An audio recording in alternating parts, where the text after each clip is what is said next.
Assalamualaikum warahmatullahi wabarakatuh.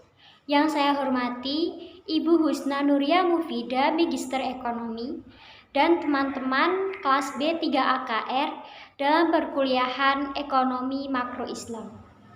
Sebelumnya, perkenalkan kami dari kelompok 7 yang beranggotakan saya sendiri, Hanimeda Andea, NIM 44, Vinesia Pramudia Wardani, NIM 45, dan Rika Fitri Hapsari, NIM 46. Di sini kami akan membahas mengenai kemiskinan dalam perspektif Islam.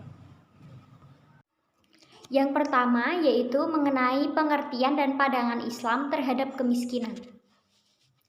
Islam melalui kitab suci Al-Quran mendefinisikan kemiskinan dalam 3 kata. Yang pertama yaitu kata fakir, yang kedua yaitu kata miskin, dan yang ketiga yaitu kata al-mahrum. Akan tetapi dari ketiga kata itu yang paling sering dan lebih banyak diucapkan dalam Al-Quran yaitu kata fakir dan kata miskin. Kata fakir dan miskin ini adalah golongan yang sama-sama layak untuk menerima bantuan. Pengertian dari fakir sendiri yaitu adalah orang yang berpotensi bisa memenuhi kebutuhannya, akan tetapi sangat minim sekali. Sedangkan kata miskin yaitu adalah berarti seseorang yang sama sekali tidak bisa atau tidak memiliki potensi dalam memenuhi kebutuhan hidupnya. Dalam Islam dibagi menjadi 2 bentuk kemiskinan, yaitu kemiskinan material dan kemiskinan spiritual. Kemiskinan material yaitu kemiskinan seperti pada umumnya, yaitu kemiskinan akan materi atau harta benda. Sedangkan kemiskinan spiritual yaitu kemiskinan akan karunia Allah seperti rasa membutuhkan terhadap Allah dan ampunan dari Allah Subhanahu wa taala. Dalam Islam, kemiskinan itu dianggap sebagai musuh yang sangat besar dan musuh terhebat dalam Islam. Sehingga umat Islam itu harus memerangi kemiskinan tersebut dengan cara bekerja dan sederhana dalam membelanjakan harta, serta tidak lupa untuk berzakat. Yang kedua yaitu pemerintah dan masyarakat sebagai pelaku pengentasan kemiskinan. Dalam suatu negara, pastilah terdapat suatu pemerintahan yang dipimpin oleh pemerintah, dan pemerintah ini memiliki tanggung jawab yang besar untuk memberantas kemiskinan. Hal tersebut sudah ada dan dijelaskan dalam Quran Surat Al-Balad. Berikutnya saya akan menjelaskan mengenai pemerintah sebagai pelaku dalam pengentasan kemiskinan di dalam konsep perspektif Islam. Yang pertama yaitu pemerintah harus menjamin kerjasama antar organisasi kerjasama Islam atau biasa disebut dengan OIC atau OIC. Hal ini selain bertujuan untuk pengentasan kemiskinan, juga bertujuan untuk umat Islam agar terikat dalam ukhuwah Islamiyah. Yang kedua yaitu pemanfaatan perbendaharaan negara, seperti hasil pajak, kas negara, sumber daya alam untuk dimanfaatkan oleh orang-orang yang miskin. Pemerintah juga harus bisa memberikan kesempatan mereka dalam memanfaatkan tanah agar lebih produktif. Yang ketiga yaitu menyusun regulasi prosyariat. Regulasi prosyariat ini contohnya di Indonesia adalah dengan mewajibkan setiap masyarakat untuk berzakat dan larangan adanya riba. Yang keempat yaitu menjaga sumber daya alam untuk publik. yaitu dengan cara memberikan batasan dalam pemanfaatan sumber daya alam agar tidak terjadi penyalahgunaan sumber daya alam yang secara berlebihan. Yang kelima yaitu pembentukan lembaga-lembaga pemerintah yang khusus menangani kemiskinan. Yang terakhir, yang keenam, yaitu melakukan kerjasama dengan pihak-pihak non-pemerintah. Contohnya, pihak-pihak non-pemerintah ini adalah masyarakat dan badan-badan di luar naungan pemerintah, akan tetapi bertujuan sama-sama mengenai pengentasan kemiskinan. Usaha yang dapat dilakukan masyarakat sebagai pelaku pengentasan kemiskinan. Yang pertama, memenuhi kebutuhan famili. Islam telah menjadikan antar anggota keluarga saling menjamin dan mencukupi. Anggota keluarga terhadap keluarganya mempunyai hak dan kewajiban yang lebih banyak daripada terhadap orang lain karena adanya ikatan keluarga. Yang kedua, menunaikan zakat. Pemberian zakat tidak hanya terbatas pada masyarakat muslim, tetapi juga mencakup semua anggota masyarakat yang hidup di bawah naungan negara, baik mereka yang Yahudi maupun Kristen. Yang ketiga, menunaikan kewajiban selain zakat. Selain zakat, ada hal-hal yang wajib dipenuhi oleh seorang muslim karena berbagai sebab dan hubungan. Kesemuanya itu merupakan sumber dana bantuan bagi orang-orang fakir dan miskin yang merupakan sumber kekuatan untuk mengentaskan kemiskinan ini. Yang keempat, melaksanakan sedekah sukarela. Ini dilakukan karena seorang muslim telah menyadari bahwa harta itu tidak lebih hanya sebagai suatu alat untuk bersedekah dan berbuat baik dengan sesama manusia, bukan suatu tujuan. Mereka melakukan ini semua semata-mata ikhlas karena Allah dan mengharap ridho Allah serta pahalanya. Yang kelima, membangun bisnis dengan tanggung jawab sosial dan lingkungan. Bisnis yang bertanggung jawab sosial dan lingkungan selain dapat meningkatkan kualitas hidup individu-individu yang dipekerjakan secara jasmani dan rohani, juga menjaga kelestarian sumber daya alam dengan tidak melakukan eksploitasi dan tetap menjaga keberlanjutannya. Yang keenam, menunaikan wakaf. Sesuatu yang diwakafkan atau disediakan untuk kepentingan orang-orang fakir miskin dan kaum kerabatnya untuk keperluan memerdekakan budak, untuk jihad di jalan Allah, ibnu sabil atau musafir yang kehabisan bekal, dan para tamu. Yang ketiga, relevasi konsep pengentasan kemiskinan dalam ekonomi Islam dengan pengentasan kemiskinan di Indonesia. Yang pertama itu berlandaskan Undang-Undang Dasar 1945 serta Pancasila yang merupakan dasar negara Indonesia. Pancasila pada sila kedua dan sila kelima jelas menghendaki kesejahteraan bagi rakyat dengan adanya pembangunan yang merata serta terentaskannya rakyat Indonesia dari jerat kemiskinan.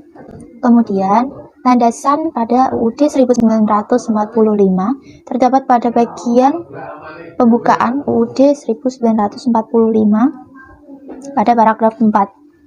Selain itu, pada bab 14 UUD 1945 yang terdiri dari pasal 33 dan 34 secara khusus memberikan perhatian terhadap usaha pengentasan kemiskinan. Pasal 33 UUD 1945 itu berbunyi, yang pertama, perekonomian disusun sebagai usaha bersama berdasar atas asas kekeluargaan. Yang kedua, cabang-cabang produksi yang penting bagi negara dan yang menguasai hajat hidup orang banyak dikuasai oleh negara. Yang ketiga, bumi dan air dan kekayaan alam yang terkandung di dalamnya dikuasai oleh negara dan dipergunakan untuk sebesar-besarnya kemakmuran rakyat.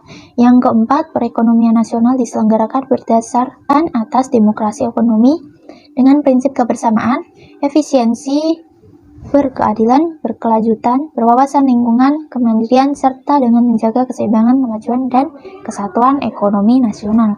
Yang kelima, ketentuan lebih lanjut mengenai pelaksanaan pasal ini diatur dalam undang-undang. Untuk yang pasal 34, itu berbunyi, yang pertama, satu, fakir miskin dan anak-anak yang terlantar dipelihara oleh negara. Yang kedua, negara mengembangkan sistem jaminan sosial bagi seluruh rakyat dan memberdayakan masyarakat yang lemah dan tidak mampu sesuai dengan martabat kemanusiaan. Yang ketiga, negara bertanggung jawab atas penyediaan fasilitas pelayanan kesehatan dan fasilitas pelayanan umum yang layak. Yang keempat, ketentuan lebih lanjut mengenai pelaksanaan pasal ini diatur dalam undang-undang. Kemudian, pengentasan kemiskinan di Indonesia serta relevansinya dengan konsep pengentasan kemiskinan dalam ekonomi Islam. Yang pertama ini dari sisi pemerintah selaku subjek pengentasan kemiskinan. Saat ini kerjasama multilateral dengan negara-negara OIC secara ekonomi masih belum optimal. Tetapi kerjasama yang telah terjadi patut diapresiasi. Terlebih yang baru-baru ini terjadi yaitu Deklarasi Jakarta yang merupakan bentuk ukhuwah Islamiyah dan peran Indonesia yang secara tidak langsung memiliki implikasi dalam pengentasan kemiskinan di dunia Islam. Yang kedua, dalam pemanfaatan pembendaharaan negara untuk mengentaskan kemiskinan di Indonesia. Pemerintah Indonesia saat ini telah cukup baik secara konsep dalam menanggulangi kemiskinan. Belanja pemerintah pusat menurut fungsi dalam APBN tahun 2016 menunjukkan bahwa fungsi perlindungan sosial mendapat peringkat ketiga teratas dalam jumlah total APBN sejumlah 158,1 triliun rupiah. Ini menunjukkan komitmen pemerintah dalam menanggulangi kemiskinan di Indonesia. Pajak yang diperoleh pemerintah juga sudah digunakan dalam rangka kepentingan yang bisa dimanfaatkan oleh rakyat. Yang ketiga, penyusunan regulasi pro syariat yang berhubungan langsung dengan pengentasan kemiskinan. Untuk pemberian sanksi yang tegas bagi pelanggar syariat tersebut seperti melanggar zakat, pemerintah masih terlihat hanya melaksanakan sisi amar ma'ruf namun belum sampai pada nahi mungkar. Kemudian yang keempat, semangat untuk menjaga sumber daya alam. Yang dilakukan oleh pemerintah di Indonesia ini sudah sangat jelas sebagaimana yang teratur dalam konstitusi. Lalu yang kelima, terdapat lembaga khusus untuk menangani masalah pengentasan kemiskinan, yaitu Tim Nasional Percepatan Penanggulangan Kemiskinan atau biasa disebut dengan TNP2K, yang merupakan tim lintas sektor dan lintas pemangku kepentingan di tingkat pusat untuk melakukan percepatan penanggulangan kemiskinan. Selanjutnya yang keempat yaitu langkah pengentasan kemiskinan serta konsep pengentasan dalam ekonomi Islam. Ada 3 yaitu mengubah paradigma kemiskinan. Maksudnya kan akhir-akhir ini banyak manusia yang hanya memikirkan kebutuhan duniawi dan mereka mengelakkan kebutuhan spiritual. Oleh karena itu banyak manusia yang berlomba-lomba dalam memperkaya diri. Hal seperti ini ekonomi Islam menghendaki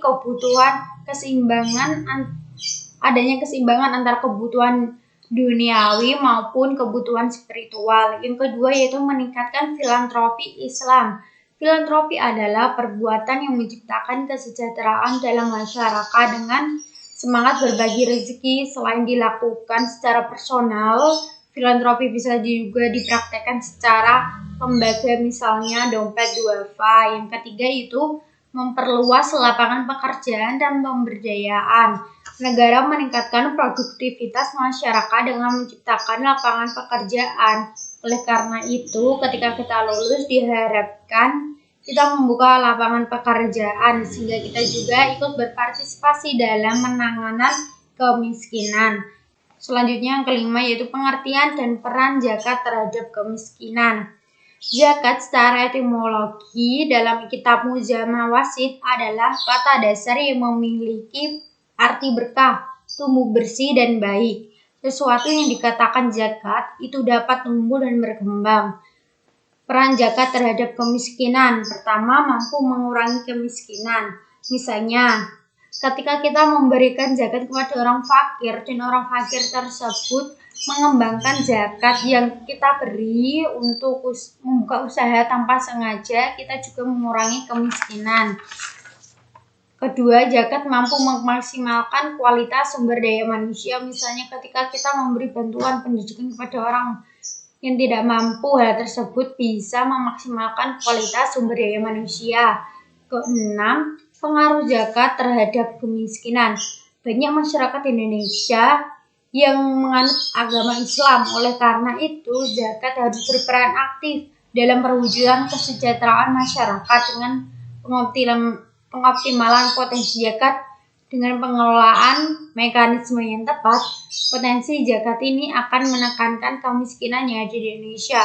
Zakat yang seperti ini bersifat produktif, di mana zakat produktif adalah pemberian zakat yang dapat membuat penerima menghasilkan sesuatu secara terus-menerus dengan harta yang telah diterimanya. Terima kasih.